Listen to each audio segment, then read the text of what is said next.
Greetings. Caleb Mercer here. This is Quiet Echo for Tuesday, January 6, 2026. I've been out in the shop most of the afternoon.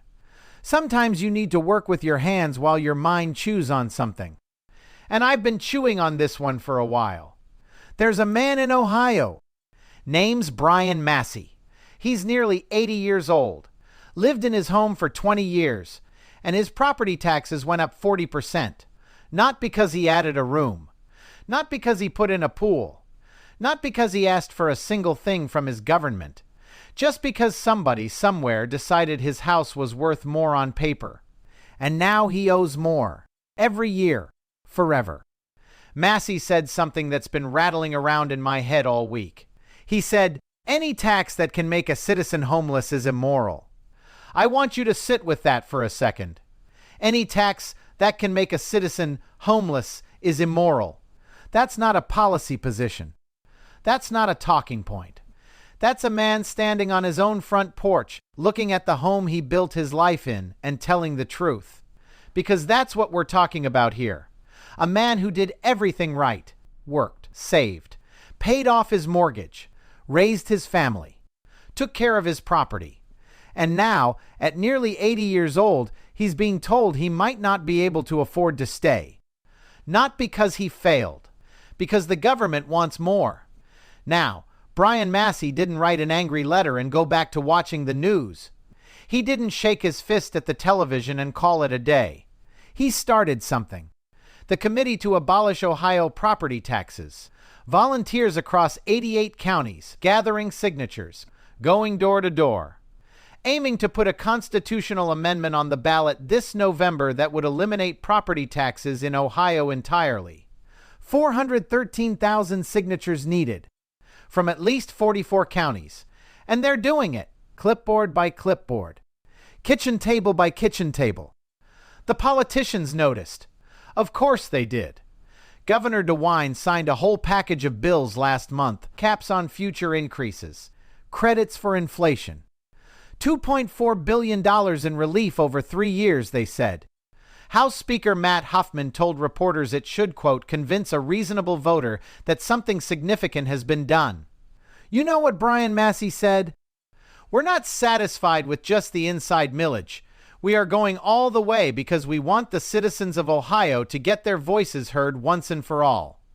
Reporter asked him if the effort would continue no matter what lawmakers did. His answer? No matter what. Here's what gets me. The critics say abolishing property taxes would gut local government, schools, fire departments, roads. And look, those are real services, real concerns. I'm not saying there aren't hard questions to answer. But here's what I keep coming back to. Ohio citizens have been raising these concerns for years. Lawmakers held hearings. Commissions issued reports. Recommendations were made. And taxes kept climbing. It took the threat of a ballot initiative, citizens going around the legislature entirely, to get anything done at all. Speaker Huffman admitted it. He said, "I have to say that the threat of a ballot initiative is part of the thing that's driving this. Let me make sure I understand. The people we elect to represent us only started representing us when we threatened to do it ourselves. That tells you something, doesn't it? I think about my grandfather sometimes. He came back from the war, bought a little house, raised 4 kids in it, paid it off by the time he was 50, lived there until the day he died. He used to say, 'A man who owns his home owes nothing to nobody.' But that's not true anymore, is it? You can pay off your mortgage.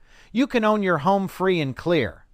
And you still owe, every year, forever, to the government. Miss a few payments and see what happens. See who really owns your house. We don't call it rent. We call it property tax. But it works the same way. You're paying for the privilege of staying in something you already bought. I don't know if Ohio voters will pass that amendment. I don't know if they'll get all the signatures.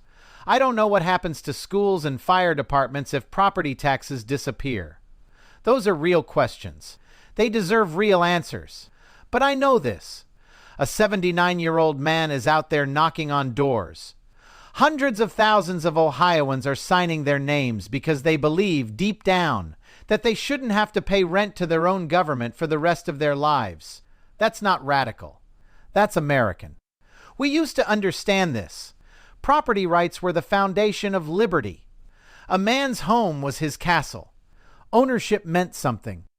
Maybe it's time we remembered. I don't know Brian Massey. Never met him. Probably never will. But I know what he's fighting for. And I know why it matters.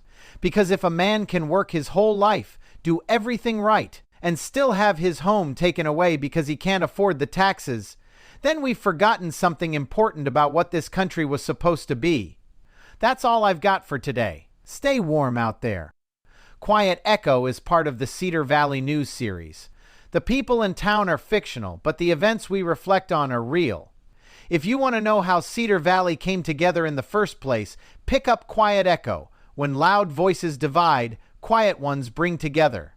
It's where Teresa, Dan, and the rest of us first learned that sometimes the quietest voice in the room is the one worth listening to. Available on Amazon. Links in the show notes. You've been listening to the Cedar Valley News Podcast, where small-town voices meet the headlines shaping our world. From faith and family to front porches and fields. We'll be back with more stories connecting real lives to real events.